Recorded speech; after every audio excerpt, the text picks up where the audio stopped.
I am good. Hey, everybody. Thanks for tuning into the podcast. This is Stuff I Heard podcast, and I'm your host, Josh Peak. This is episode 222, and I got my mom on here on Zoom. Hi, Mom. Hi, Josh. Good morning. Good morning. I didn't know what time you wanted to do this, so I went outside and started woodworking. Making a bench or making a chair? A table. I had started on a table yesterday, and I ran out of screws. I was like, well, what do I do now? Do I wrap it up? Because I was supposed to do a podcast with Alex Condor yesterday at 3:00, and this is at about 1:30.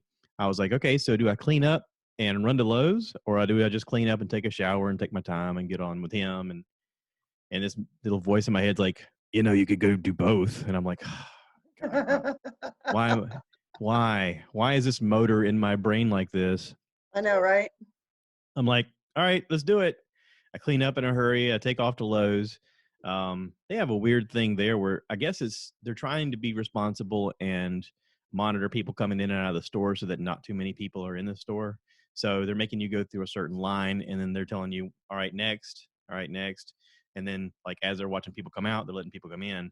But if you go in the garden center, you can't go through the store that way. Well, I just needed one little tiny thing of potting soil, and I didn't need anything else from the garden department, but they wouldn't let me like carry the potting soil over there and pay for it in the other. They're like, you got to pay for it here and then go over there. And I was like, I don't want it that bad. And I just put it back. It's just like, why?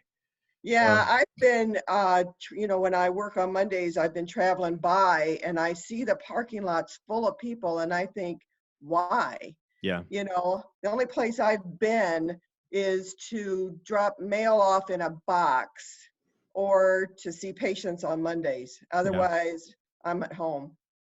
Yeah, and I really think that a lot of this is just overconfidence from a lot of people, including myself, of I'm fine, nothing's wrong, we're good, Yeah, And so unfortunately, we get to see the other side of things from the medical aspect, and things are not fine, and things are, as a matter of fact, worse yesterday than they have been.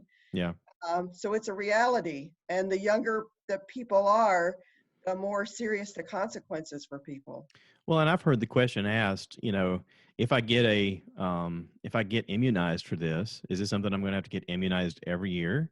Or is this like a booster thing of you get it once and then you don't have to get the booster again? And just understanding how viruses work, they're always mutating and they're always changing. So I would think that it's something that they would constantly have to come out with a new version of.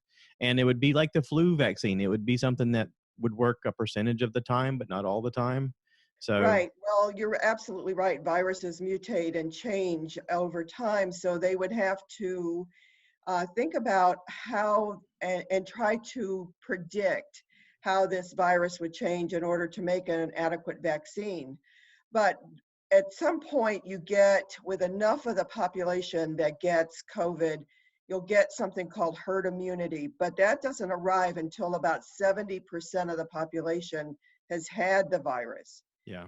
Some people, I've heard Dr. Fauci talk about the fact that maybe 50% of people are asymptomatic, meaning that they don't get sick. They don't have fever, they don't have all the symptoms, and yet they're spreading it because they're asymptomatic carriers. And see, I wonder, like, they talk about the dry, hacky cough and all this other stuff. And I had a dry, hacky cough all of November and December with no fever. Nothing made me feel bad except a constant cough that just had no explanation.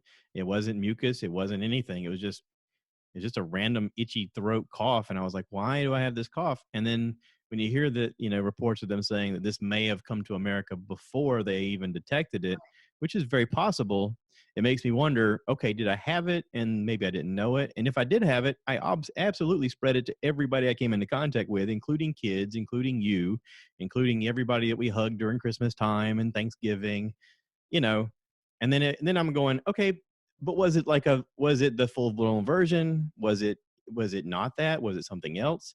And if you had it, if you took a test, would they be able to tell you, oh, you've already had it? Or is it something where they just go, either you have it or you don't have it now?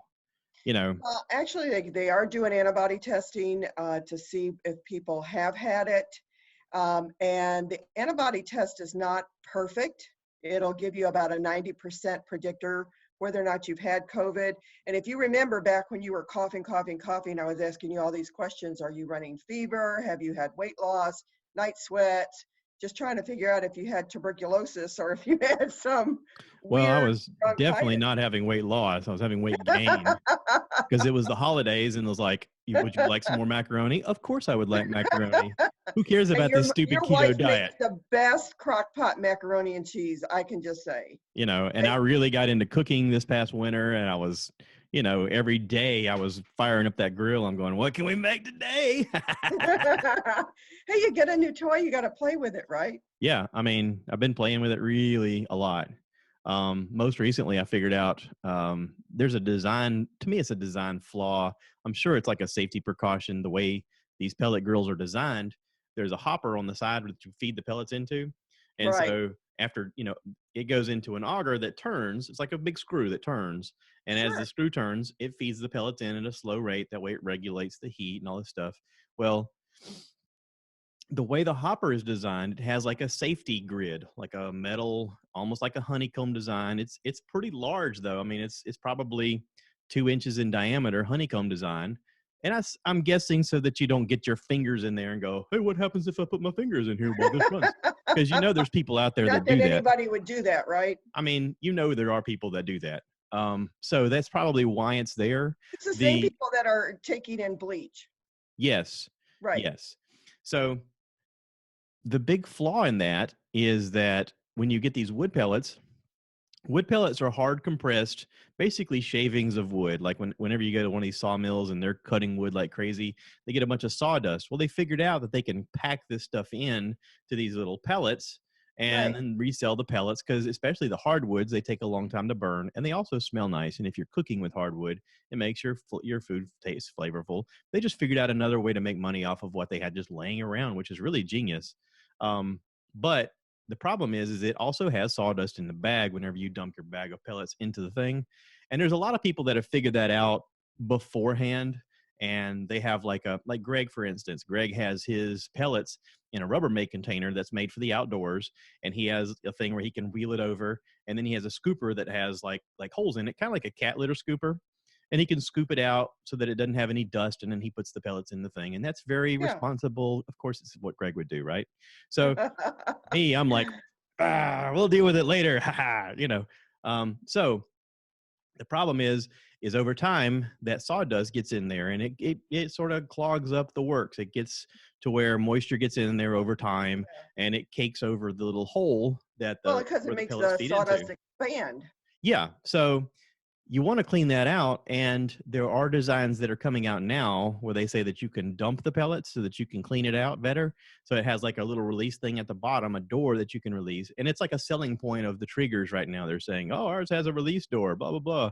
Okay, so if you release your pellets because you want to supposedly change out the flavor, it's also so you can clean it. But if you dump the pellets, then you can get a vacuum in there, you can clean out the dust. Well, the way mine's designed, I couldn't get a vacuum in there to clean it out.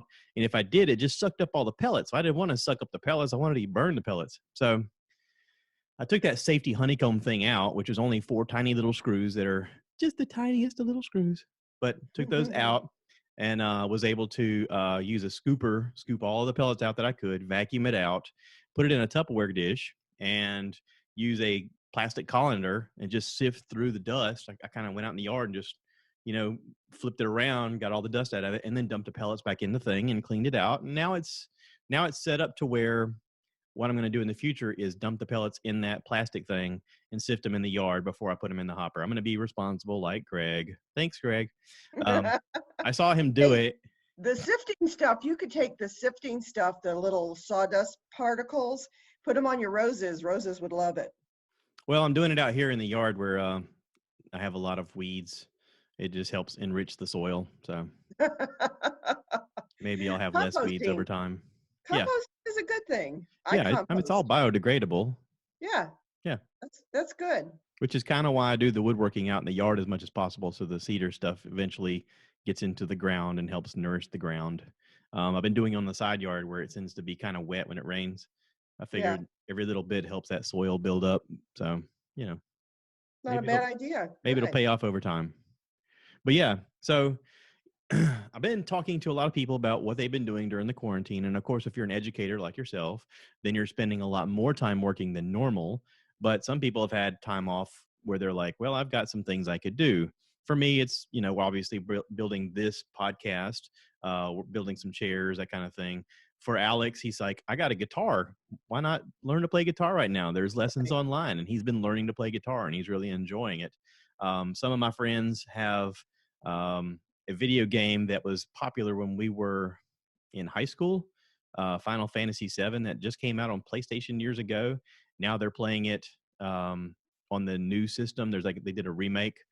Um, and so, I'm seeing all this stuff go on where people are like entertaining themselves in different ways. Some people are doing deep dives into, shows that they maybe never got to watch when they were younger, like The Sopranos, or, you know, Andy Griffith or something like that. It's like, hey, there's all this content I could consume. And thankfully, we have the internet where we can communicate using Zoom. We can watch all kinds of content. We can learn things. And I have a theory that when this quarantine thing is over and we eventually go back to normal-ish living, we're going to question each other of, so what did you do during that time? Did you learn anything, or were you just sitting around? And there's going to be a divide of people, of the us and them. It's going to be more of a divide of, oh, you did nothing? Oh, you're that kind of person. Okay, good. Good. I'm just figuring out who you are. That tells me a lot. And I wonder if employers are going to do that, Hmm. because we put everything that we do on social media, right? And we already know that employers look at your social media to figure out what kind of person you are, whether you're a quality human being to hire for a job. Maybe they're going to look at your social media and go, is this the kind of person that's a self-starter, or is this the kind of person that did nothing? Well, if they look at my social media, they're unfortunately going to be inundated with pictures of grandchildren and flowers because I've been doing a lot of gardening. Um, my flower beds have never looked better. So heaven help the weed that thinks it's going to try to get into the flower beds because it's not happening. And I've got a 1,000-piece puzzle that you and Dolores gave me a couple of Christmases ago of Santa Claus on a stupid train. And I can tell you right now, I'm hating trains and I'm hating Santa. It is awful. It is terrible. And if you guys ever do that to me again, I'm going to put you out of the will. So I'm just saying it is challenging in the evenings because my days are taken up with recording lectures and checking grades and grading papers and that kind of thing. As a matter of fact, I've taken over my dining room is now my space where I am having my classes. And the only time I get to interact with other people is either by Zoom meetings or when I go to work on Mondays seeing patients. And Yeah. then I'm in an N95 mask, so like I don't really wear any makeup because all you're going to see is like this part of me. Yeah. That is it. Yeah. Um, but I had wanted to come on and talk to you about nursing Okay. because that's something that you've lived with for my life Oh, yeah. because you were there from the very beginning. And I can tell you that this is the 200th year of Florence Nightingale's establishment of nursing.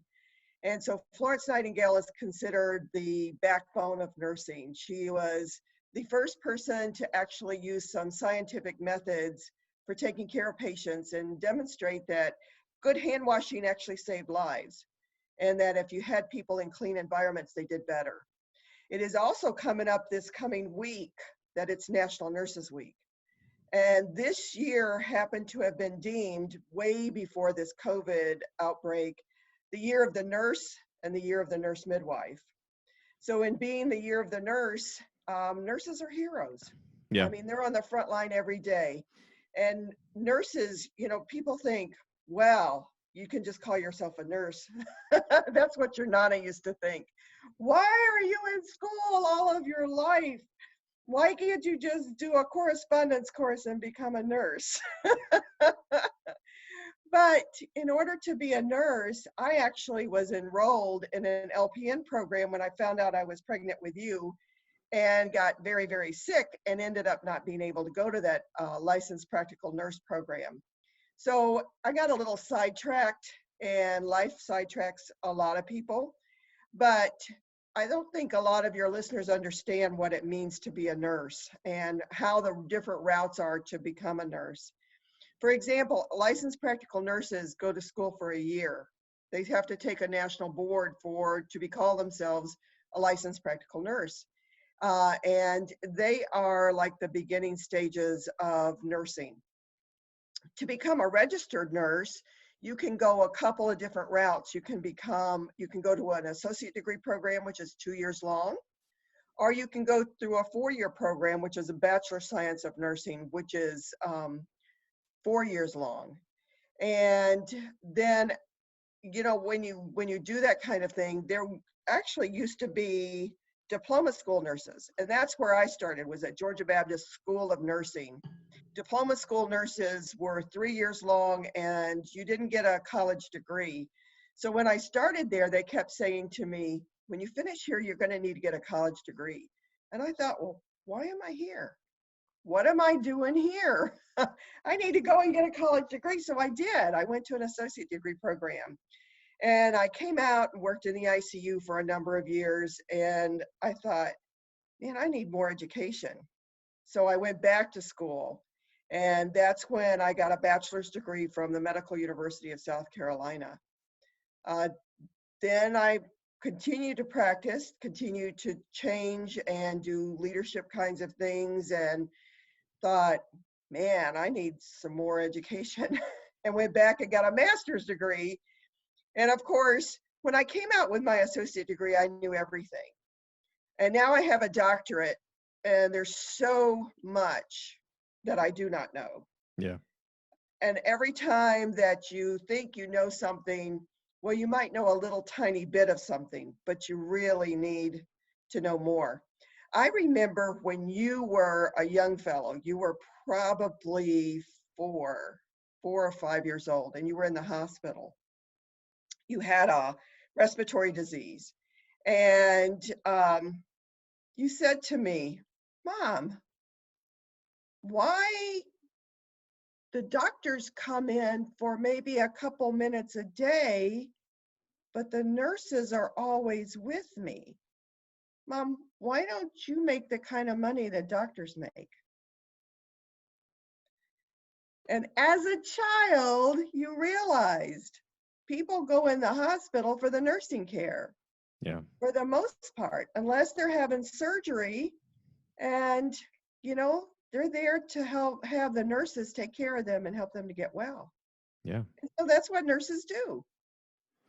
Yeah. And it's disheartening whenever I know that, and going into the hospital for a family member, and you see a level of nursing now that maybe is not as attentive, or is not paying attention because they're distracted with their phones or whatever, and it's like,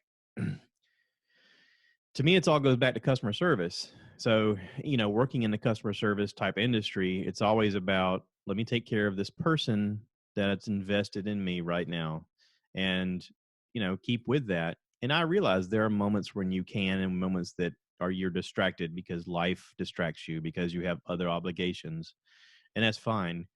But when it comes to, healthcare, and especially nursing, it's like, okay, pay attention all the time here, because this is really important. And mistakes are made. And I realize that. I mean, it happens in every job, in every situation. Everybody makes mistakes. Nobody's perfect. But whenever you do get that excellent care, it is noteworthy to take a moment and tell them thank you. Even a thank you goes a long way. Everybody wants to be appreciated for what they do. Sure.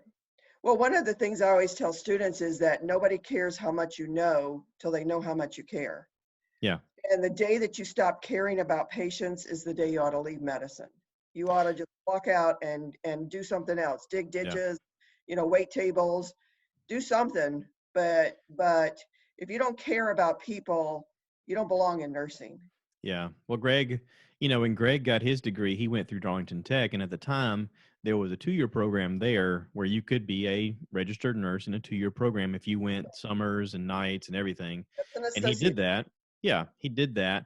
And he learned all the technical aspects, but he said that, in town, we also had Francis Marion University that was teaching a 4-year program that was more about patient care. And he said when he got out, he goes, yes, I could do all the technical things that were necessary, but I wasn't as good as the nurses that had the 4-year program that learned more about patient care. He goes, I could technically do all of the things that were required, but I didn't understand the aspect of the patient care until I got involved.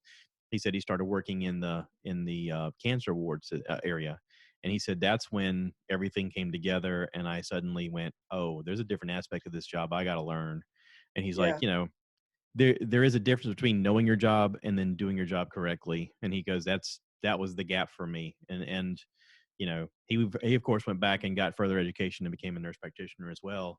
Well, you're absolutely right. It's all about technical skills, hands-on technical skills, how to put an IV in, how to Yeah. give a shot, Yeah. how to suction people and trach care and putting in a catheter and stuff like that. Those are technical skills. But when you start looking at the bigger picture, that's where that bachelor's degree comes in handy, because you start seeing the bigger picture of things. And then as you hone down, and I know Greg, besides being a nurse practitioner, he also is a specialist, like I'm a specialist. He's a specialist in infectious diseases. Yeah. And that in itself is a whole different focus, and it requires a whole lot more education, Yeah. because those technical skills are not needed as much in his job as it is putting the big picture together. When somebody comes in with a fever, they come in with a rash, they come in with vague symptoms, weight loss, things like that, you have to be able to put that big picture together. And like right now with COVID, Greg was one of the first nurses in the United States to come in contact with COVID patients, and ended up being quarantined for 2 weeks. But, thank goodness he knows how to hand wash and how to take care of himself, because he never came down with any symptoms. Yeah. Yeah. And it's really, I would think with any job though, there is that element of knowing how to do your job and then caring how you do your job, and a lot of people never learn the second part. A lot of people never learn the first part. They just show up. I mean, I don't know. When you go through life, you tend to ask questions, learn about the people who work around you, and you tend to associate with the people who are more like you. You would hope that other people would learn to be better, but let's face it, they don't. I mean, maybe they do over time, but you tend to gravitate towards the people who give a crap like you do, or who don't. I mean, whichever camp you're in. Well, I can tell you that sometimes it is, you're so overwhelmed in nursing, like right now. You see nurses that they've interviewed on television, ICU nurses and ER nurses that are in tears, that are, I can't see one more person die. I just can't. Yeah. And, the stress that sometimes you're under in those kind of situations. I did ICU nursing for over 12 years and ER nursing for about the same amount of time before I became a nurse practitioner. And I can tell you that I left the ICU because I wanted to see patients that actually got better and walked out, that didn't have life and death situations every minute of every day, because it wreaks a toll on your well-being, your mental health, and the stress that's involved, because you also start realizing, how valuable your children are, and how you want them to always wear their seatbelt, how you want them not to go down certain roads, because you've seen patients take those roads and end in disaster.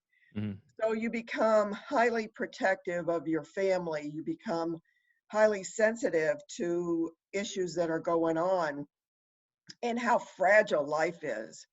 Truly how fragile life is, that somebody can be here 1 second and gone the next. Yeah. So as nurse practitioners, of course, as family nurse practitioners, we like to tell people we take care of people cradle to grave. But I've done one delivery, and I promise God, if he let me live through that, I would never do another delivery. It is not in my wheelhouse. But your cousin, Rebecca, I mean, that is in her wheelhouse. That's what she does and loves every minute of it. It Yeah. takes a special person to go from one patient to two in a matter of seconds and make sure they're both well. So hats off to Rebecca, because that's not in my wheelhouse. Yeah. Come at me shot or stabbed, I won't blink, but dear God, don't shoot a baby at me. Too much stress. Yeah. Yeah. Um, some people are good on their feet with certain, certain details. Like you said, shot or stabbed. You're like, okay, I know how to attack this. You do this, you do that, you do this. And some people are, like you said, wired for births of taking one person into two and taking care of both. It's just however your brain is wired, you can do that. And thankfully, there are people that do that all the time. Well, you have nurses also that take care of people that are end of life, hospice care and Yeah. palliative care. And, and that takes a toll after a while, because you're always dealing with death and dying, always. Well, and there was a television show that was on Showtime years ago that's now on Netflix called Nurse Jackie. And the opening line of the show, she's laying on her back in like a whiteout because she's taking Vicodin, and she's like, "What do you call a nurse with a bad back? Unemployed." Ha ha ha. You know, and Yeah, she got involved in painkillers because of an injury. And now this is obviously a fictional show, but it does dive into different nurses' lives of what it's like being in the ER and having to deal with trauma and having to deal with all kind of personal issues. And some of them do get involved in drugs and alcohol, trying to cope with their situation that just ends up spiraling their life out. And in a lot of ways, to me, it mirrors the life of soldiers. I mean, right. it seems like whenever the odds are stacked against you is where you perform the best. It's when things get done and you finally have a chance to breathe is when you go crazy, because your brain is geared for, I got to take care of this. I got to take care of this. And it's that, I don't know if it's that, maybe a fight or flight situation where you automatically take over with adrenaline and you lean on the things that you know, and you're allowed to accomplish things and you're allowed to achieve things, and you do see results, positive or negative, you see results. But then once it's done, there's sort of the survivor's remorse on both counts, where you're like, how am I still here and this person didn't make it? Or how did I somehow come out the other side and these others didn't? Yeah, So I there's really think that like some focus needs to be paid on their mental health during this and right, afterwards, of right. talking to them and saying, are you okay? Like, I know this was a lot. And I wonder if that conversation is even going to happen, but I definitely think it should. Well, I think it has to happen, because I can tell you there are moments embedded in my brain from times where you have that person brought in, that young person who I knew very well, and he was DOA in a car accident. And I had to get him ready so his mother could see him. And I went to lift his head to put a clean towel under his head, and my hands went into his brain. And I just cried. I mean, I just lost it, not only because I knew him, but I knew the loss as a mother of what it's going to mean to her. And you're right, those people on the front line, we heard of the doctor who took her life, who had COVID herself and recovered, but had seen so much death that she just felt like she couldn't handle things anymore. Yeah. We're going to need some mental health for people that are on this front line. Because I can tell you, after wearing an N95 mask, just the amount of time I see patients on Monday, when I come out, I have like a whole tattoo of the mask around my face. And, you come out and you're like sanitizing your hands and you're sanitizing your car and you're feeling like Hugh Hefner that every germ is going to get you. Well, So, and there's also the realization that you do need some good bacteria in order to fight off infections. And then at a certain right. point, you tend to over sanitize yourself because you're trying to stay healthy. And then you're more susceptible to, I hear a lot of people talking about getting face warts right now because of the masks and because they're constantly cleaning their face. They don't have the normal bacteria they normally have on their face to fight off infections that just Well, normally come their way. that's why I go out and dig in the dirt, you know, get some good microbes going.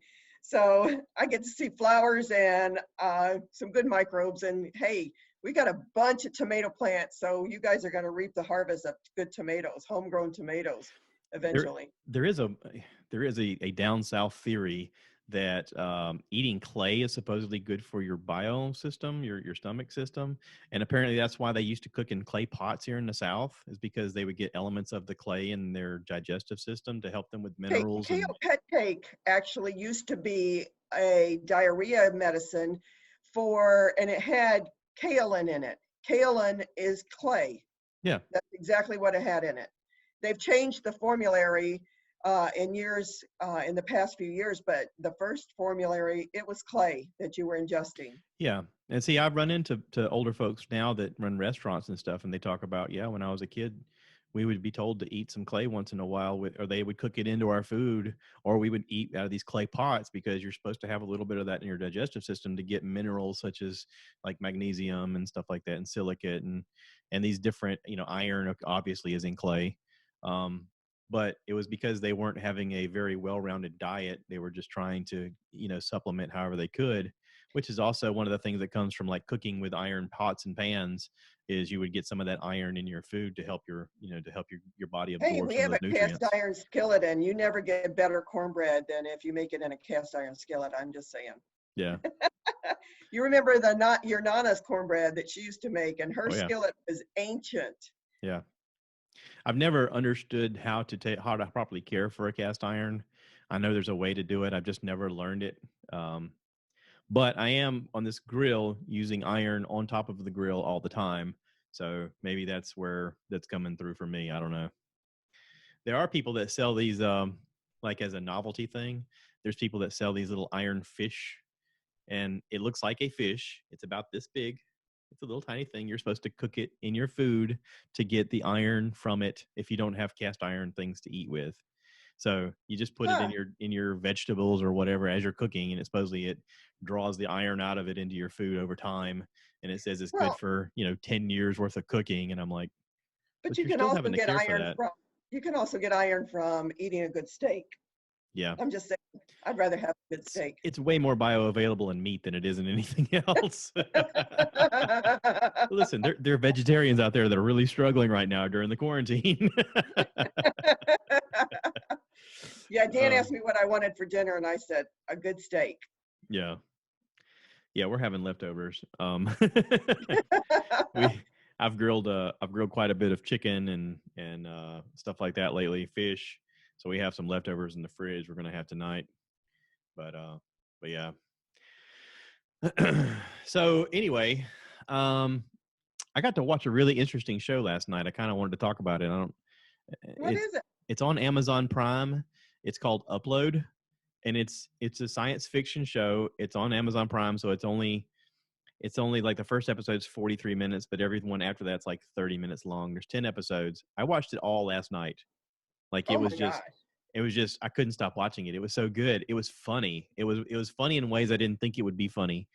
But it's in the preview you learn that this guy apparently he's in the future, like the year 2033. He lives in Los Angeles and they have self-driving cars. And for whatever reason, his self-driving car gets in an accident, which apparently never happens, and he dies. And so, right before he dies, they're taking him to the ER, and he's dating this girl who's kind of a flake, but she's really hot looking. And so he's not sure if he wants to break up with her or if he wants to stay with That her. sounds like And one of your old girlfriends. yeah. So anyway, let's just glaze past that. So anyway, they're wheeling him into the hospital and they're taking his vitals and they're like, it's not looking good. You got to choose. Do you want to upload or do you want to go to the OR? If you go to the OR, you only have a 30% chance of making it. And she was like, my family's wealthy. We'll just put you in the upload of our family. And he goes, wait, but that's for eternity. And she goes, I know, won't it be great? And he goes like, but eternity's a long time, And so he ends up saying yes to eternity, and he's uploaded to this virtual reality existence where his consciousness is loaded. And then it goes to a lady who's supposed to be his quote unquote angel who invites him into this virtual reality. His consciousness is loaded. She gets to design how he looks, based on pictures that he had on social media. He can think, like all of his memories and stuff are uploaded to this cloud, I guess you will. And he exists in this virtual reality thing that looks like a beautiful lakeside hotel type thing in Vermont overlooking a lake. Beautiful. It's a neat concept and it's very flawed in a lot of ways. And they talk about the flaws a lot. She's supposed to be like, if he has a problem, he can just say, he can request, Angel, I need assistance. And she's like, yeah, what can I help you with? And he's like, what's going on here? How come this? How come that? So it's funny. It's very funny in a lot of ways. There is a twist in the fact that his self-driving car crashed for a reason, and it's not because of an accident. So yeah, Kind of like player piano, huh? there's something that happened, and it's not an accident. So you don't Ah, know if it's the hot girlfriend. You don't know if it's his business partner who won't return his calls, because apparently he can call this person. Now there is some cool technical things that is kind of neat to see the future of, where they have the ability to call people just by doing their hand like this, and a phone like appears out of thin air where they can look at it and like call so and so, and hey, what's up, and they can talk to them just using their hand. I was like, wow. that's probably the future, yeah. Probably. But then there's, there, like this woman goes to visit her dad, and he's not doing well, and they have this food maker where they put in cartridges of fat, protein, or whatever, and then it simulates and prints food. I'm watching it, I'm going, okay, I already know they're working on that. That's actually pretty cool to see that in action. So there's elements of the future, there's elements of, And they actually did that on Star Trek, because he used to ask for Earl Grey and it would yeah, manufacture it, yeah, right? right. So anyway, the show is very good. It's very well done. It's very touching in a lot of moments. Upload. It's very lovely in a lot of moments. It's very funny in a lot of moments. I laughed. It's the hardest I've laughed out loud at anything in quite a while. And Dolores had her headphones in, and she was watching YouTube videos, in her headphones, and she kept looking at me like, and she'd take an earphone out, and she'd hear, and it was already past the joke. She goes, "What?" I go, "This is hilarious." She's like, "Okay," and she put her headphone back in. I showed her a preview, and she goes, "Dad, it's just not for me." I was like, "All right," but I enjoyed it. I really did.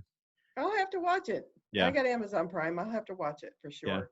It was very easy to. I Like I said, enjoyed Mandalorian. yeah, I binge watched Mandalorian. That was wonderful. yeah. I was talking to Alex Condor about it yesterday. He said, there's a lot of people who say that Star Wars is a space opera. He goes, and if that's true, he goes, I believe that The Mandalorian is a space western. And I was like, I've totally been saying that all along. Hi. Because you think about it, with the music, the way it's stylized, Yeah. it's always got that feel of sort of like Bonanza, where he walks into the town and, okay, what's going on? Who's this character? There's always that question of, is this guy dangerous? Is he okay? You're not It supposed to see his does. face. He comes into contact with people who may or may not be helpful in the future. And good versus evil. There's a big gun battle. I mean, Yeah. you Yeah. know, it's like a Western. It's very much like a Western. Well, I love Star Trek. I drug you into that realm a long Star time Wars. ago. Star Wars, sorry. And I love Star Trek too. But anything to do with outer space, Yeah. it's Well, amazing. to me, it always opens up the possibilities of what if. I mean, which I think you need to have in life. Like, okay, there is the argument that what we're living right now is a simulation, that apparently technology got so good at some point that life extinguished itself, and we're all living in a simulation, just repeats itself. And that's why we have things like deja vu. And that's why sometimes news comes out and we're like, that doesn't seem real. Um, that's a theory. Okay. So with that theory, if you don't have elements like in the movie The Matrix, they talk about how they had the Matrix over and over again, but they lost many, many crops of people because people didn't buy that it was real. Okay. You got to have an element in life of what if. You got to have wonder. You got to have purpose. You got to have struggle. If you don't have those things, you tend to make yourself crazy. Like they were talking about in, Kind of like Groundhog Day. yeah, You make yourself crazy, you make yourself to the crazy. point that you want to kill yourself. Well, like, in Miami, they said that they've gone 7 weeks without a homicide for the first time since Yeah. 1957. Yeah. They have a huge pandemic right now that has everybody terrified to come into contact with each other. Hey, they So have a 9% death rate down there. also, Florida. suicides are down because Yeah. you have a struggle. When you have a struggle, you have a purpose, right? True. You need a struggle to have a purpose. Whenever there's natural disasters, there's always a decrease in homicides and suicides because people are freaking out and they're just trying to survive. And when they have a purpose, they're like, oh, now I'm needed. Now there's something for me to do. Everybody needs something to do. They need to be appreciated. They need to have a sense of wonder. They need to have some sense of what I'm going to do next. And that's one of the things where I feel like, as a society, we've tried to take care of people who maybe have fallen upon hard times, but in a way, we sort of handicap them into a system of mental health problems because we don't allow them to grow as people.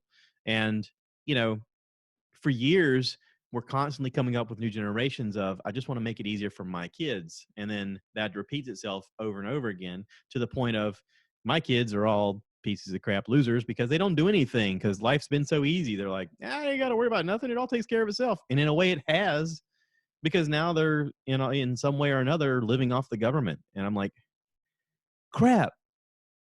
Like all this time, I thought I was doing better for my kids. And that is the goal, is you want to do better for your kids, but it's sort But of, you also want to raise your children so that they're self-sufficient. Your whole job as a yeah, parent is to get them to the point that they can survive on their own, that they can have their own dreams, their own aspirations, and can make of their life what they're supposed to be. right. But there's no descriptor of what that is on a day-to-day basis whenever you're making your decisions, because everything comes at you at once and you just have to decide.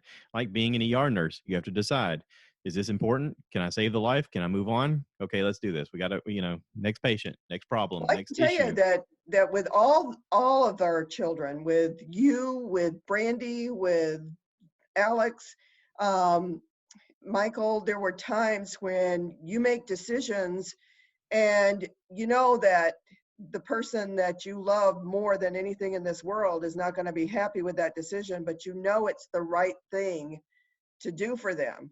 Yeah, And it's hard. It's hard as a parent because you want to make life easy. You want to make life like Disney World, but you also know that there are times when you have to hold the hard line. Just yeah, like in the military, you have to hold the hard line. And sometimes that hard line means if they like you, fine. If they don't like you, fine. I will always remember telling your brother, who didn't speak to me for a whole month, because I made him come home after he kind of squirreled away his scholarship money at the College of Charleston. I said, I don't care if you ever like me. I'm not here to be your friend. I'm here to be your mom. And that month of him not talking to me was quite difficult, truly quite difficult, yeah, because you want your children to be happy with you. You want them to love you and want to be around you as a person. But sometimes holding that hard line, it is like you go in the bathroom and go, I am the mother, I am the mother, I am the mother, I'm doing the right thing. Because sometimes you just don't know. yeah, yeah. And see, that's it. Like, think about how people have evolved over generations, and everyone's just doing what they think is the best thing. I mean, that's not entirely true. A lot of people are doing what they think is the best thing. Some people are only thinking about themselves, but there are a lot of people who try to make the best decisions they can make, and there is only a percentage of it that works out. I mean, no matter what you do, your efforts, there's only a percentage of it that works out. So, Well, you that know, comes down to personal accountability, yeah, that no matter how hard you try, for some people, people become adults and they make their own decisions. Now, yeah, you'd rather they not go down some areas because you can see a train coming at them and you're going, don't go near the train, don't go near the train. And they're like, I don't see any train. yeah. And, you just have to let the train sometimes hit them. And that's hard. That's really Well, hard. and I've learned over time that you're not, your brain is not fully developed until you're 25 years old. Right. Your frontal lobe is still developing until you're 25. So you think about all the mistakes that you can make from the time you're considered an adult at 17-ish to 18-ish up until you're 25. That's a whole lot of messing up your life that you could do. Yeah. And some of it's irreversible. But once you're 25, it's like, okay, at this point, like these are all your decisions. You've made a lot of decisions that are all yours. You think about how many decisions you make every day, what pants to put on, what shirt to put on, if I'm going to brush my teeth, if I'm going to go to the doctor, if I'm going to go to the dentist, if I'm going to buy a car, if I'm going to go to work, if I'm going to work this job or go to that job. You are your own person at a certain point, and everything falls back on you of, hey, this is all your fault now. I mean, yeah, you could blame your parents to a point, but now you're an adult, so suck it up, Buttercup, figure it out. I mean, and you just That's hope it right. works out. I mean, and as a parent, you just have to go, okay, I hope this works. Well, it's not only the finger crossing, because I'm a big believer in prayer, because I pray for my family every day. I pray for my children. I pray for my grandchildren. I believe in the power of prayer. I believe that getting to know the Lord turned my life around and helped me to make better decisions, and to help me to do the kinds of things that I needed to do and be the kind of person I needed to be. So every day I ask for protection for my family. I ask for protection for you guys. I know that even though you're only working a couple days a week, you're out there among the public, and you are putting your life on the line every time you go somewhere.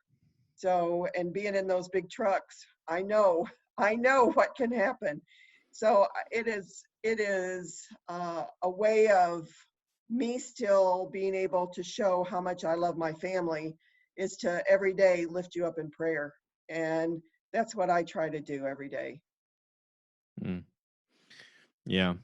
Um, One of the side effects that I've noticed from the quarantine is some people have taken it upon themselves to think, oh, there's less people on the road. I can drive 100 now and no one's going to Oh, stop me because there's nobody out here. And literally, I mean, I've been going to different areas doing the speed limit and have people fly by me racing heading that way. And I'm thinking, where are the cops? Like, there's nobody out here to stop them. Are they? I mean, I'm sure they're cutting back too. And, you well, know, it goes back to, again, like you said, personal accountability, yeah, you know, doing the right thing even when nobody's looking, yeah. truly doing the right thing. Well, and then there's always the question of, to me, there's always that moment of, well, if I, break, for example, break the speed limit and I get a ticket, well, that it impacts my job. I don't want it to impact my job, so there is an accountability on that aspect.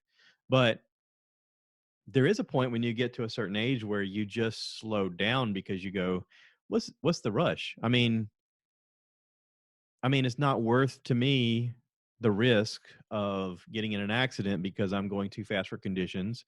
It's not worth the risk for me to be distracted by texting while I drive. There's all kind of elements of life that you go, this is a risk I can just eliminate. I don't have to Right, do 10,000 things at one time right. while I'm driving a vehicle. I mean, If nothing else, this COVID virus has allowed all of us to slow down and to take stock into the things. I know my car is probably going, what's wrong with her? Because for the first time ever, I'm getting probably 3 months to one tank of gas, because wow, I am on the road a lot. yeah, I sit on a lot of boards. I sit on the State Board of Nursing. I sit on Fact Forward, which is a contraceptive board. I'm the president of the South Carolina Nurses Foundation, and back and forth to Francis Marion. So I can tell you, and I sit on the Felician board. Felician board is a group of nuns down in Kingstree that provide a food pantry and a clothing pantry. And they are nuns that are actually teachers. They provide an after school care and give the children what they need to help them to survive in an area that is so underprivileged. People are struggling just to feed their children, much less help them to get through school. And these nuns have been down there for over 20 years. And I love the fact that I sit on that board, and going back and forth to Kingstree, you can burn almost a tank of gas going down there. But it's given all of us the time to sit back and to look at the things that we're doing with our lives and say, is this something that's really important to me, or is this something that I can let go? yeah, yeah. Well, and I've always had the mindset of, whenever it's time to make a purchase of, is this something I need to buy or is this something I can figure out a workaround? Um, and, I think we Dolores, live in this instant gratification society where I want it and I want it now. oh yeah, And, if you save for something, it makes it more worthwhile when you just pay for it. One yeah, of the things about this COVID thing is it's given me a lot of stability because I haven't purchased things without paying for them. Mm-hmm. And, I don't have a house payment. I don't have a car payment. I just simply have to pay my electric bill and food bill and that kind of stuff. And that gives you a lot of personal freedom to be free. Dave Ramsey had the perfect plan of, hey, take credit cards and pay the biggest one, pay the most on it you can, and whittle it down and get rid of it, and then take all that money and put it on the next one. And You got it backwards. I just think that it's a You got it better backwards. way to be out of. I'm sorry, what? You got it backwards. You take Well, you take your the least smallest one, yeah. and you Yeah. pay it off. You pay the minimum to Yeah. everybody else, and then whenever Yeah, you pay and that then, one but off, you always put the take that and money put and it you in the next slip one. it into the next 'Cause category. it's called the snowball effect, because as a snowball gets bigger as it rolls down the mountain, so does your ability to pay off your debt. As it gets bigger and bigger, you're able to pay more and more, so that you look forward to the speed catching up, you look forward to the Right. payment catching up, you look forward to the payment of paying it off. And after going through that myself, I can tell you it is very satisfying to then go, oh, I owe nothing but the house. Cool. Right. Which, I mean, the house is a secure debt. It's worth something. That's the only thing that you own that's a secure debt. Well, even with the house note, when we first bought our house, I would make, put in an extra 25, $50 on the principal. Yeah. And then as I paid other things off, I would take that money and put it on the principal. And a 15-year note, I had it paid off in 7 years. Mm-hmm. So, it does work. And there's such freedom in knowing that, hey, if jobs stop tomorrow, I'd still be okay. Yeah. Yeah. And to me, the thing about what I do as a professor, the thing I do as a nurse practitioner is that it is not a job. It is something Calling. that I love. It's a calling. It's a calling. Yeah. Yeah, Greg was right when he was talking about nursing being a calling. It's definitely a calling. And, by educating future nurse practitioners, I feel like I'm making a difference for the future. That those NPs, if I can't teach them anything else, I can teach them how important it is to care. I can teach them how to be a part of someone's life and how to whittle things down to using a complex structure, making it something where you can help people to realize, hey, you can take charge of your life and you can battle this and win this whole problem. And you can make your community better. You can make the world better by caring about those little things. Mm-hmm. Yeah. Yeah, that's true. Hey, you have a birthday coming up this week. Who, me? The 10th. This coming week, it will be this time next weekend. Yeah, yesterday was David Allen's birthday. I sent him a text message and he goes, yeah, 46. So I'm living my best life. My memory's going and my health is okay. He goes, that's about what you'd ask for at 46, right? And I went, yeah. Wait, who's this again? He goes, ah.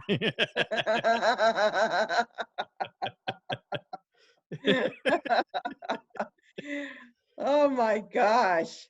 It seems like a blink of time. Yeah. Yeah. And it's also Mother's Day the same day. Isn't that amazing? I remember the year you were born. You were born on a Friday and Mother's Day was on that Sunday. So this year we get to celebrate both on the same day, except that we're so far apart. It's hard. We'll have to social distance each other. High five, virtual hug, hug. Yeah. Right. Yeah, this is weird. I mean, there's no way around it, but other than say that it's weird. Alex Condor and I were talking about it yesterday, and he was like, we used to call him Little Alex, you know that. Yeah. Except now he's taller than Alex. So what? He is, I think Alex Condor's now like 6'7". What? I mean, he's huge. He's huge. I didn't know he got tall. He got tall. He got very tall. But we used to call him Little Alex because your brother was so much taller. He was sitting down the whole time we were doing the podcast. I couldn't tell that he'd gotten tall. Yeah, he's very tall. Wow. I had no idea. He's grown his beard out, so he had like a full I beard, saw and he that. had his glasses, of course, because his eyesight's not ever been great. But yeah. So we were talking yesterday, and I kind of raised the point to him. I said, "Do you think because of the way this virus could be asymptomatic and live on like metal objects for up to 2 weeks and that sort of thing, do you think this is something that eventually we're all going to have to get? I mean, is it something that we're all going to have to build up, like you said, a Herd immunity. a herd Herd immunity? Yeah. immunity. Yeah. Is this something that we're going to have to herd immunity? I didn't know the term for it then, but I was like, is this something like a chicken pox or something like that? That it's like, I guess everybody's got to get it, not because of intention, but because accidentally it just keeps lingering. And obviously that's dangerous for a lot of people who are immunocompromised. I mean, but because of the way it survives, it's so unique in a lot of ways. It kind of raises that question. Well, but here's the thing, it's going to mutate and change, and we know that. And they're going to do their best with vaccines and try to predict how it's going to change and mutate and try to come up with a vaccine for it. But you do the very best you can. I mean, that's all anybody can do. Yeah. They've got some really good studies that show this remdesivir works pretty daggum well. They're also doing, here at McLeod Regional Medical Center, they're doing plasma for people that have recovered. They're taking their plasma and antibodies, spinning it down and putting it into people that are on ventilators. And they're Yeah, getting I saw some really good response. Tom Hanks apparently donated a lot of plasma Yeah. recently. He put it out on social media. He was like, I hope this is enough, and it was just bags of plasma. I was like, holy cow. But it's I don't know. It's interesting. Does it worry you? It does in a lot of ways. It doesn't worry me in the fact that, again, I think that I'm healthy and I'll live past it and it'll be like, nah, no big deal. It worries me about you. It worries me about a lot of people that I know that are immunocompromised. We were just talking, Dolores and I were, about her friend Maddie's son had to have bone marrow transplant because he almost died. And, she's like, obviously his immune system is compromised already. So, he was wearing a mask even before this happened. But there's a lot of people out there that have elements of their immune system that are lowered, more than normal. Well, it's not just being the immunocompromised thing, but if you look at the numbers of elderly people, what it's doing in nursing homes, what it's doing to people, age 65 and above. I mean, if they ever wanted to clear the books for Medicare, here's the way they're doing it, because, your chances are pretty bad, especially if you're African American or if you're male. Or if you're a smoker, or if you're obese. Right, smoker, obese. But the weird thing is you're not seeing this in HIV patients. Why? Because they're on three antivirals, minimum three antivirals. So Magic Johnson's going to live through all of this. Yeah, probably. But you go back, did this virus get released through bat soup like they're claiming, or did it get released through the laboratory as a bioweapon, which is possible? And if so, is this the reason that the United States, that Donald Trump is so ready to open things back up? Because if you wipe out the Medicare population, well, like your dad and I, we've worked all of our lives to get to this point in our life where that money that we have had stolen from us or put into a situation with the government that they're just playing havoc with, it's not going to be there for us. And well, then they can say, well, we're taking all that money and we're going to use it for the young people. And there's a lot of speculation with politics about, is this virus a way to eliminate the Medicare need and wipe out the old people from this country? You open up jobs. I was thinking about New York. Yesterday, they had over 300 people still that died in New York. Well, we all know that housing in New York is very, very limited, but look at the numbers that are now in big, huge graves and the amount of housing that has suddenly opened up there. Yeah. Well, and the weird part about New York is even before this, there was some astronomical number, like 1 million people a year, or maybe a month. I forget the number. Were moving out of New York because they couldn't afford to live there because it'd been gentrified to the point that corporations were buying buildings and raising the rent so that the people that lived there couldn't live there anymore. And so they were constantly being pushed out to try and live somewhere where they could afford. You know, my friend Rodney and his wife Anuja were living in New York, and now they've moved to New Jersey because they're like, we can't afford to live in the city anymore. It's just gotten too I expensive. remember when Rodney lived in Manhattan, and Rodney Yeah. lived with his uncle in a flat that was One-bedroom about flat. the size of my bedroom. Yeah. Yeah. Yeah, and they paid, I think he told me at the time, they were paying close to $2,000 a month for Yeah. a flat. Yeah. That's ridiculous. Yeah. But you look at all these conspiracy theories and you think, there might be something to some of this. Yeah. You clean out the nursing homes, you clean out the Medicare schedules, and look at the money the government has. Yeah. Well, and they went from, proposing a $2.2 trillion aid program to the day they signed it, it jumped to $6.2 trillion. And you're like, whoa, Right. where did the other $4 trillion get a thumbs up from? And then you see all these corporations that got money. You're like, this is just, it's just dirty politics. Like they're not Well, really what you helping have people. to do is you have to remember that, and you got to vote these people out. I mean, Yeah. that's all there is to it. You've got to vote them out. When you're looking at voting, if you don't make yourself aware and you just put the same people back in, well, idiocy is doing the same thing the same way and expecting a different outcome. Truly, it is. Yeah. I am for term limits, and I am for getting these people out that have been there forever and ever and think that they know everything. And politics was never meant to be a type of profession. It was supposed to be servitude, and it is not servitude. It is not anymore.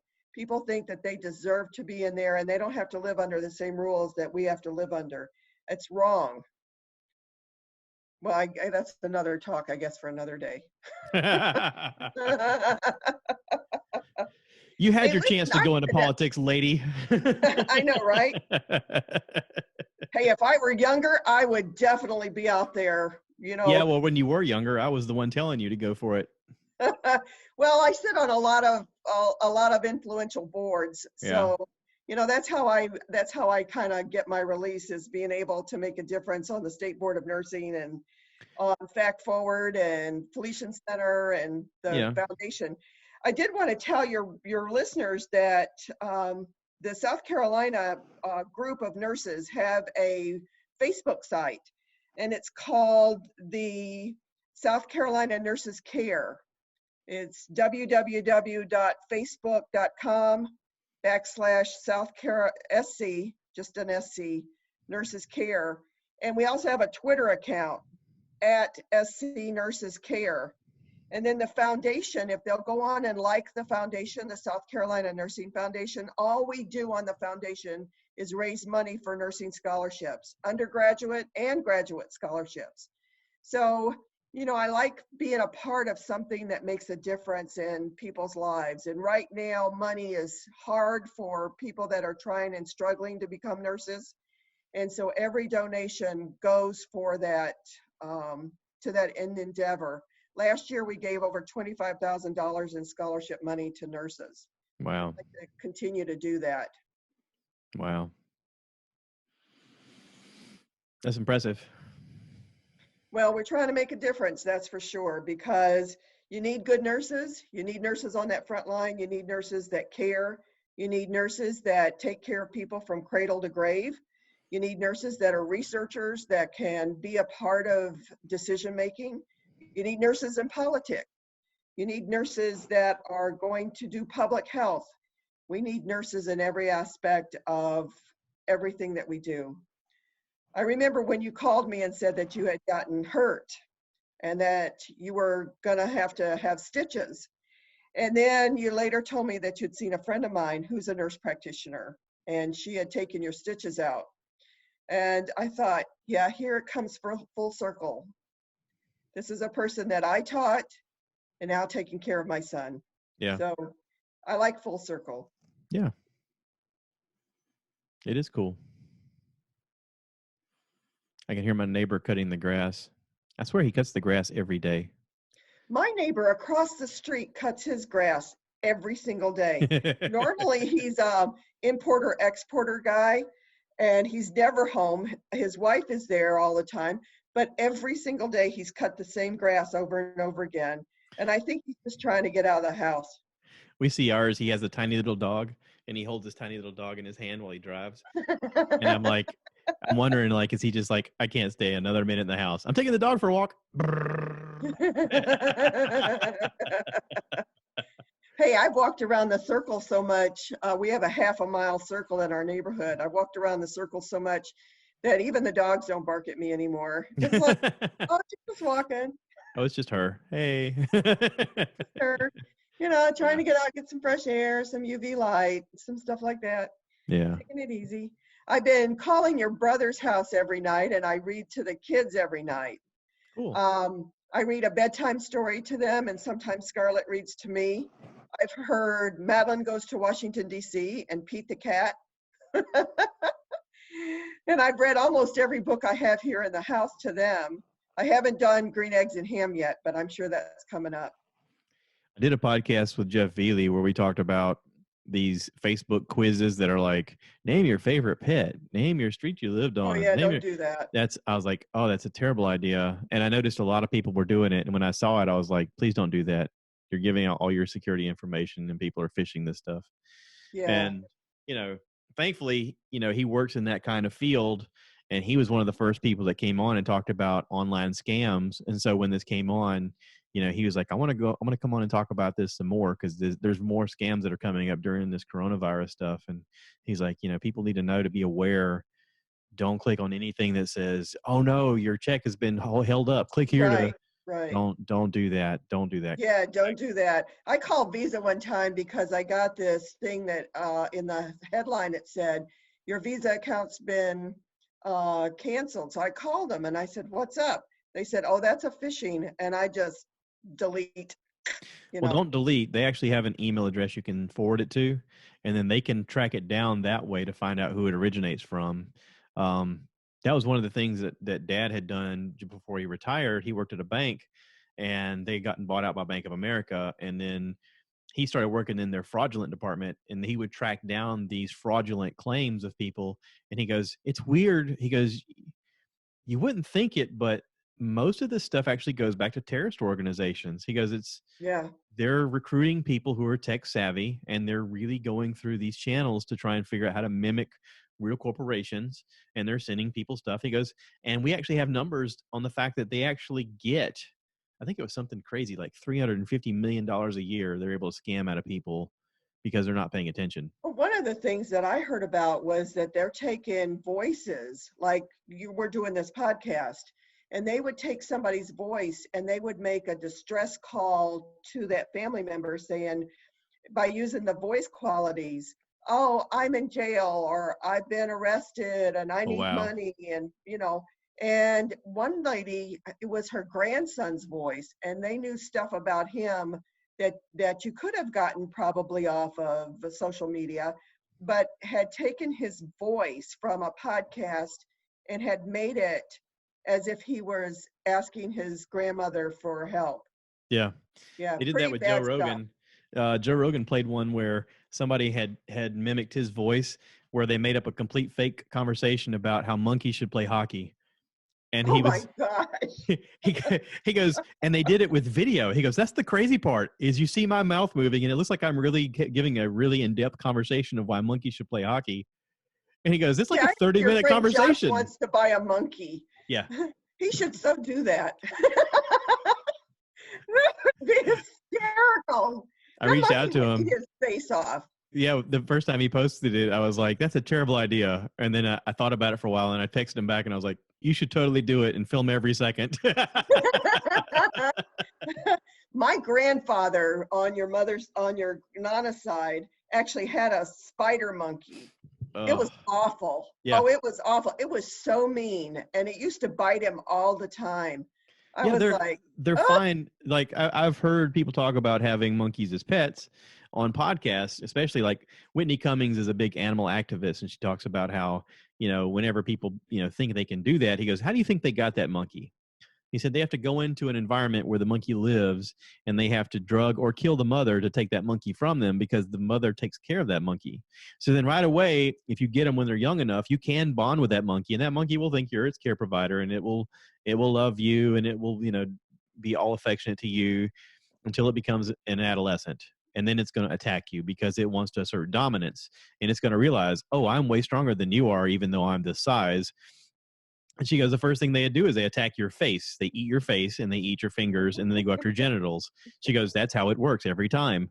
And she's like, that's why unless you beat, the animal or drug the animal, it ends up being a catastrophe every time. And then of course, if you're doing that, then it's a catastrophe for the animal. And she was like, don't buy monkeys. Don't buy them.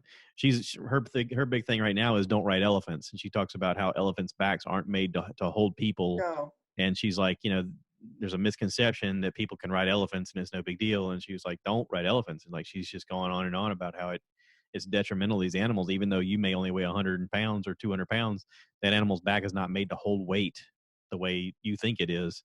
Hey, speaking of animals, I heard this morning on the news, there was a lady eaten by an alligator down at Kiowa Island, where we always go.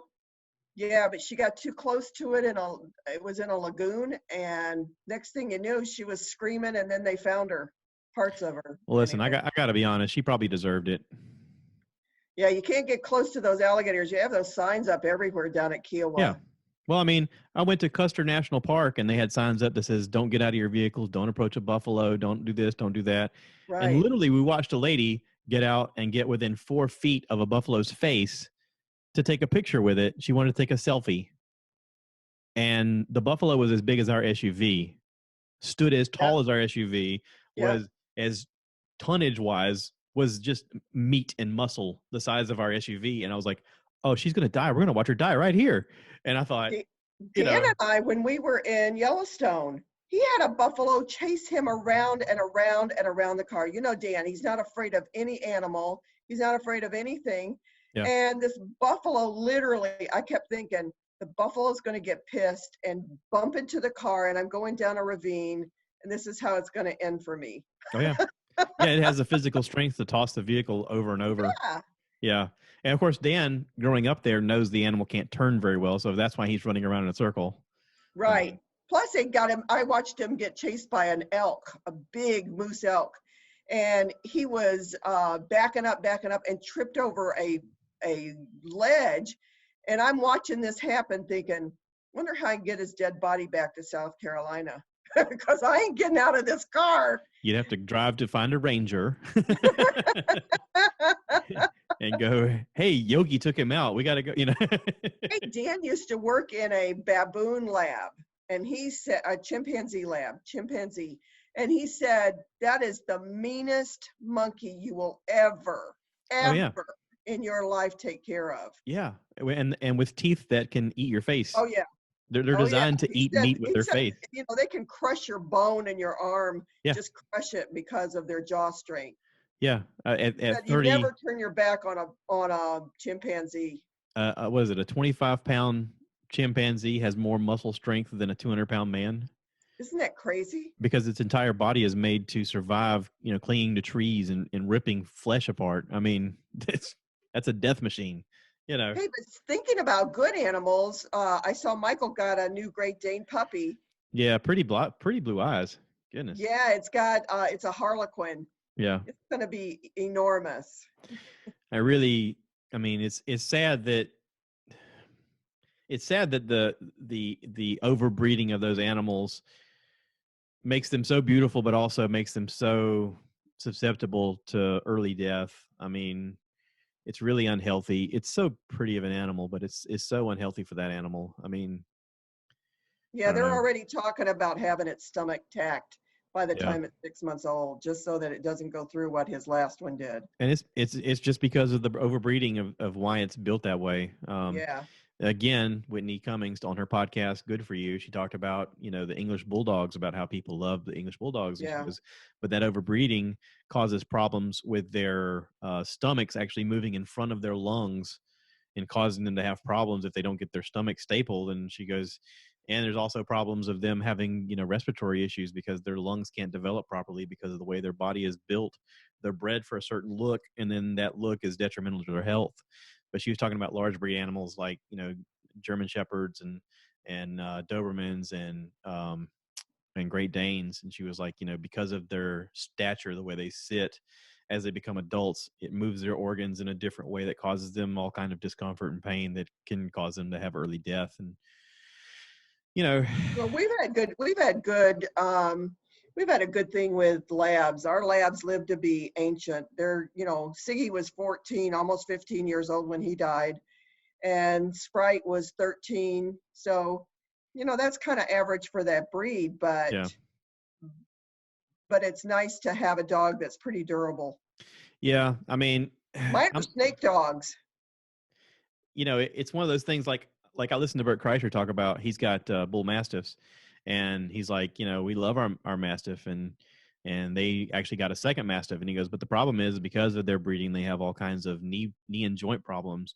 He's got one dog that has had to have 5 knee surgeries. He goes, 5? He only has 4 legs. They've had 5 knee surgeries. He goes, we could have bought a new house, but no, we had to have knee surgeries for this dog. He goes, geez, but he's like, I love the dog. He goes, but here's the thing, is because I have small children and because I have a wife at home, I have to make sure that the temperament of the animal is one that I know is going to be okay around the kids. He's like, so I want to meet the parents of the dog. I want to do that, all of that. He goes, but then I get the fact that it's more susceptible to ailments and stuff like that. He goes, but I would like to have a rescue animal. That would be great if that worked out. He goes, but it doesn't always work out, and I can't risk that with my kids.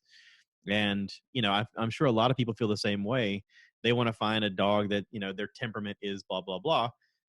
But again, you have that problem. Now, if you have a very popular dog like a Labrador or a Golden Retriever, I think there's enough of them out there that people are breeding them properly, that they're not interbreeding, and they don't have as many problems.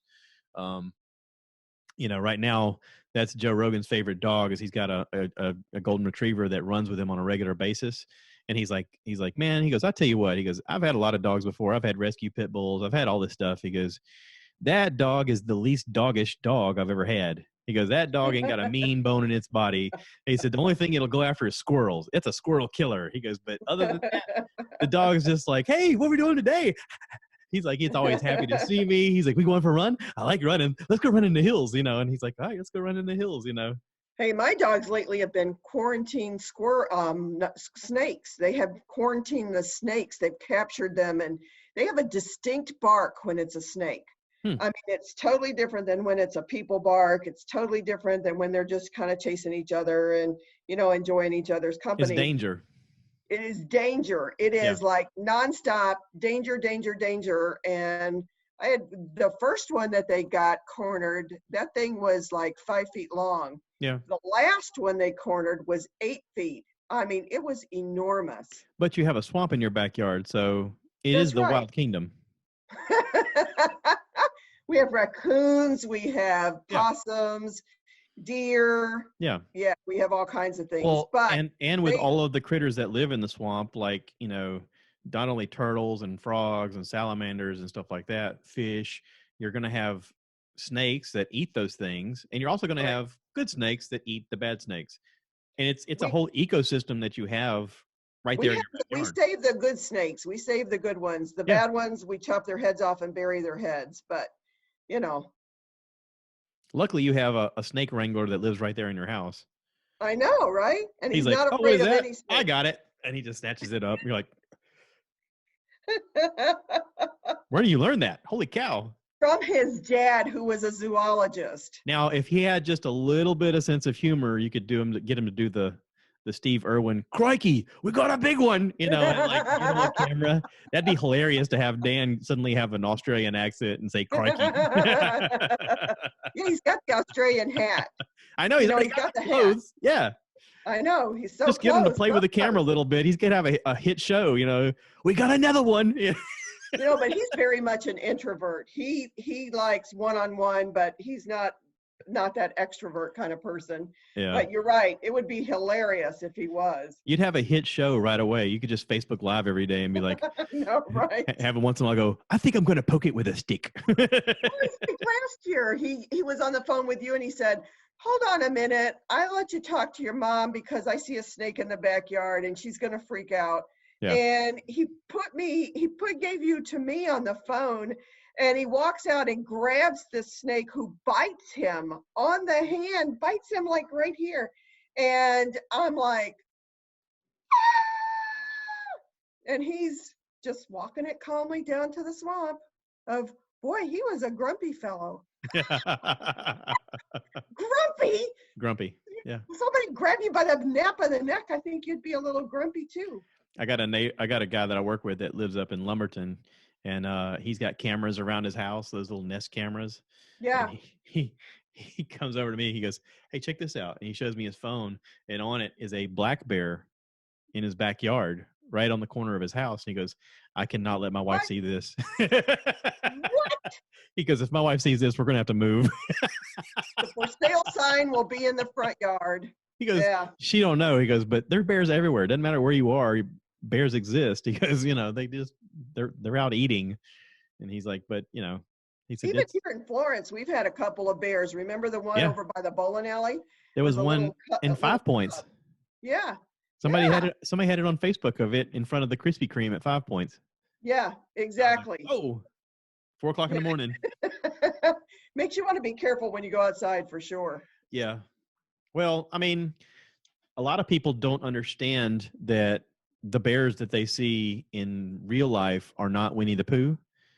They're like, oh, I could go take a picture with it. No, that's a meat eater. That's everything. Well, the bad thing is it eats your butt first. Yes, it will not kill you. It wants you to stay alive for a long time because it eats you from butthole and your legs, and it'll hold you down. Fresh. Yeah, it keeps all the organs fresh. The longer it takes for them to eat you, the fresher you are to taste. The blood keeps flowing, everything tastes better, and you just suffer the entire time. Yeah. Awful. No. But yet people like, oh, look, a bear. I'm going to take a selfie. Oh, that's a terrible idea. Don't ever do that. Don't ever. Terrible idea for sure. But there's people out there that literally are like, we should stop them from killing the bears because they're endangered. No, they're not endangered. There's no bear that's endangered right now. Even the polar bear is not endangered. That bear is thriving because it eats meat, and there's meat everywhere.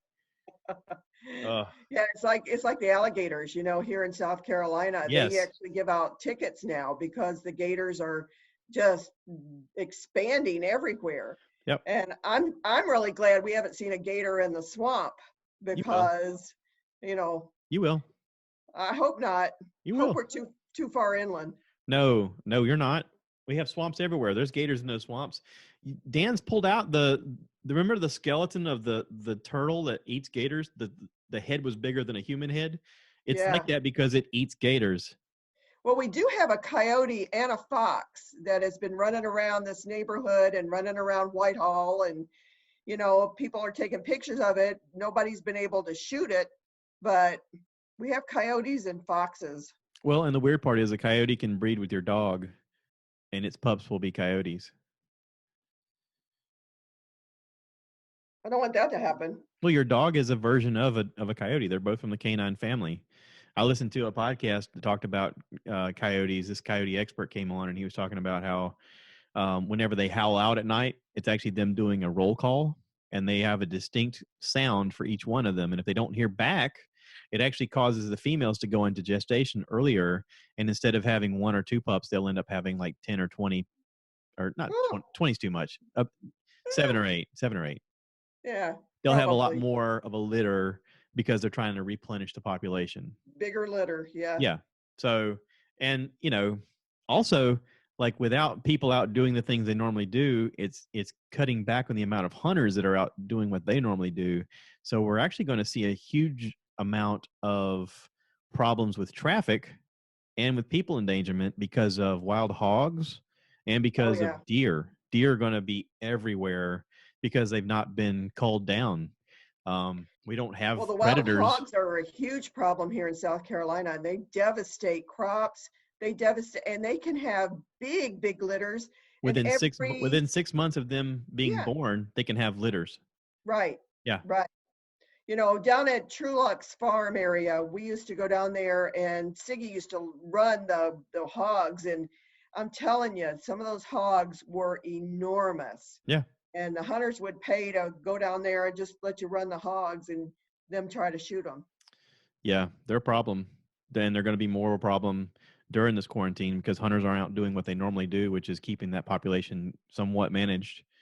I mean, Right. but also the deer is going to be a problem because hunters aren't out, culling deer like they normally are. We don't have a predator system. I mean, really, the coyote is your friend right now. If that coyote's there, that means that coyote's eating rodents and things like that. Small animals that are small enough for it to kill. Um, you're almost better off having the coyote in your neighborhood. Well, I don't want it in the backyard. I don't want it attacking my dogs. Okay, so one of the things the coyote does is it eats the same things that the snakes eat. So with the increase of coyotes, you have less snakes. Mm, That was one of the things this guy talked about was farmers were killing coyotes, and then once they killed the coyotes in their farms because they thought, oh, these things are detrimental to my livestock, they had a huge increase in the rat population, which increased the snake population. yeah, I don't mind. I don't mind the snakes as much as I do the rats. I really don't. Well, both are going to have an increase if the coyotes are gone. Yeah, you remember you and your sister talked me into a boa constrictor, so or a ball python. It was a ball No, python. no, that was our Tiger King stepdad that talked us into that. Well, I'm glad Bertha went to another home. Yeah, Yeah, that was terrible. yeah. I was not a convincing type person at that age. That was all Dave. That was a terrible idea. Yeah, Truly, yeah, it was. yeah. So, what are you working on the rest of the day? Well, I don't know. I had just gotten started messing around with that table. My stupid drill is giving me trouble. I thought about it. I got that drill set from Dan. I think for Christmas one year, it came with a drill and an impact drill, like a 2-pack deal. Yeah. And I've used it incredibly to build this back porch, to build all the furniture I've built up to this point. Well, it's getting to that point. It's not able to screw the screws in all the way. It's just losing its Um, impact. yeah. Um, which it's just wear and tear from use. I mean, and that's fine. I have no problem, replenishing that now that it's kicking the bed. But I gotta purchase another one in order to keep doing anything because So maybe that's what you want for your birthday, huh? the table that I just built, I still have screws that I can't screw in. Um, So you need so it right away. yeah. Um, Hey, so if you go I'm to Lowe's, don't let those people like take your manhood from you. no, that just sounds awful. That just You take said my the other day manhood. that woman was up on top of you. She's not gonna take my manhood. I thought she was getting me pregnant. She was so close to me, but I'm gonna take my manhood. Pick my nose, maybe, from my ear. Uh, but yeah, no. If I do it again, which Doris and I were talking about it, she was like, we have stuff in our Amazon cart. We were gonna wait until payday, and she was like, I mean, she goes, this is keeping you busy, and some of this you could probably end up selling, which may end up turning into money. So she's like, if you need to go get it, we'll just hold off on the Amazon stuff, and you can just go get that. And I was like, yeah, maybe. But if I do it again, I'm probably going to go to not Harbor Freight, Home Depot, and get a Ryobi this time. Okay. Dad's used the Ryobis. We use them to build that barn structure on his property, and I was really impressed at the amount of torque that came out of that particular model. When we built this back porch, he had came down and didn't bring his stuff with him, and he was like, I just kind of planned on buying another set while I'm down here. He's like, so I'm going to run to Harbor Freight and pick one up, while we're here, and that thing worked fantastic. And Craftsman, let's face it, Craftsman was great when it was Sears years ago, back in the 70s, 80s, all before that. Really durable, tough, Yeah. But I mean, and not to say that this isn't durable, it's definitely lasted more than 2 years. I've gotten the work out of it. I mean, if a brand ever had to go, was it worthwhile? Yeah, that was worthwhile. I mean, I saw that set was like $100 back in the day, and it has definitely paid itself off with its use. I mean, it has been worked. Um, but it's, if I have to do it over again now, I'm probably going to try and do the Ryobi thing at Home Depot. I know that like Lowe's has their, what is it, the Cobalt brand or something like that Yeah. is their brand, which is fine, but But when you're using it as much as you are, yeah. investing in quality is the way to go. Yeah. Well, and Danny and I had that conversation recently. Danny McWilliams was on here, and he was talking about doing some projects during this quarantine thing. And he said he'd gone to Lowe's to buy this thing called a Japanese saw. It's one with a double blade on either side. Right. And he's like, I went to Lowe's and I got one for $20. And I said, I got a similar one from Harbor Freight for $7. And he goes, yeah. He goes, and I totally advise people, if you're not sure if you're going to use it, if you're not sure how much you're going to use it, go get the Harbor Freight one for $7. He goes, I've had one of those before and I used it until it finally just kicked the bed. He goes, but I got definitely more than $7 worth out of it. He goes, but knowing that, I knew that when I wanted to upgrade, I was going to spend more money on this one. And he's like, that's why I spent the $20 on this one. And I was like, totally. I was like, but you're right. Like if you're out there and you're like a novice and you're just getting into this kind of stuff, if you need a tool, definitely try out the cheaper one first. See if you're going to use it. Use it for all it's worth. Like even a grinder, when I bought my first grinder up at Harbor Freight, I bought the $15 one because I was like, I don't know how much I'm going to use this. And I used it until it completely died. And then I went, okay, let's spend some money now. Let's get a really good one. And so I still decided to go with Harbor Freight, but they have a grade system of when they sell it, it says good, better, great. And I bought the one that says great. It's a Hercules brand is what they sell. Yeah. And it's a beefier thing.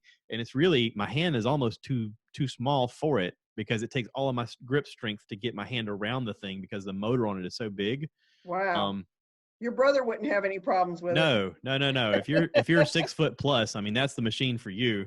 I'm Yeah. 5'8", so my hand is like, Yeah. I mean, I really wish they'd have made it so that your hand fit better. But, the durability of it is incredible. It does have a much bigger motor. It has a much faster RPM speed that spins around, so that's great. Now, if it were to break within another year or so, I'd probably go, all right, the next one, I think I want to get one from like Lowe's or Home Depot or something like that, and spend the extra money for something more durable. Not Well, that the Hercules brand versus them is not. The furniture you're building is beautiful. Thanks. Yeah, I mean, I just started getting updates on my phone on Facebook saying, a year ago you posted this, and I was like, I built my first chair a year ago. How about that? It's like, it's stuff like that. You're like, wow, I've really done a lot in a year. That's really cool. And Dolores goes, that was a year ago? She goes, it seems like it was much longer. I go, I know, right? Or you always say stuff like that in a relationship. You're like, seems like it was a lot longer than that. You're like, oh, it must have felt that way, We've had a lot go on. It's amazing that it took like 5 hours for you to build one chair, because that's a lot of investment. That's a lot of time investment, stripping the wood and. Well, and it's also, it's a roughed up version. Right. So there, people go, oh, look, it's done. I go, no. This is about a third of the process. Yeah. This is the third of what it takes to get it done. There's still a lot of sanding that has to be done. I didn't make the seat like I've made a lot of these seats with the multi-slat deal.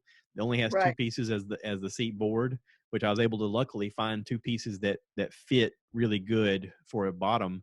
But if you're cutting a log and you're trying to make tiny slats, it takes a lot of cutting and a lot of time to get it to where you get them all shaped the right way. You got to have the same thickness and all this stuff. And then, of course, even securing it down, you got to build a frame cage underneath for your weight to sit on, and every step of it is literally me going, I don't know what I'm doing. Let's see what happens.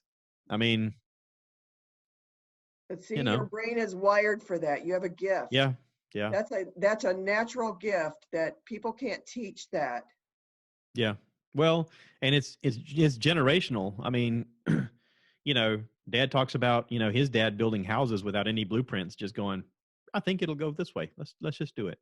He built a barn like that. He built his house like that. He built that lake house with no blueprints.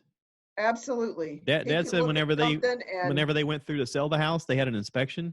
The only yeah, thing that was wrong in the entire house was one of the outlets, the polarity was switched. So you just had to unscrew it and switch the wires around, put it back. he Everything was else in the house was up to amazing. code. I was like, I what? know. He was absolutely amazing. He would sit down and say, he'd go, I think I can do it like this. And he'd go out and build it. Yeah. I mean, truly he would. Yep. And of course, Yeah. for Papa, he always took on projects and always was building stuff. And, Yeah. you know, but Well, like that garage, he said he I needed a know. garage to work on stuff. And, Nana asked him, she's like, how much is that going to cost? He's like, way more than we have. And she goes, well, we got cinder blocks, go figure it out. And he's like, all right.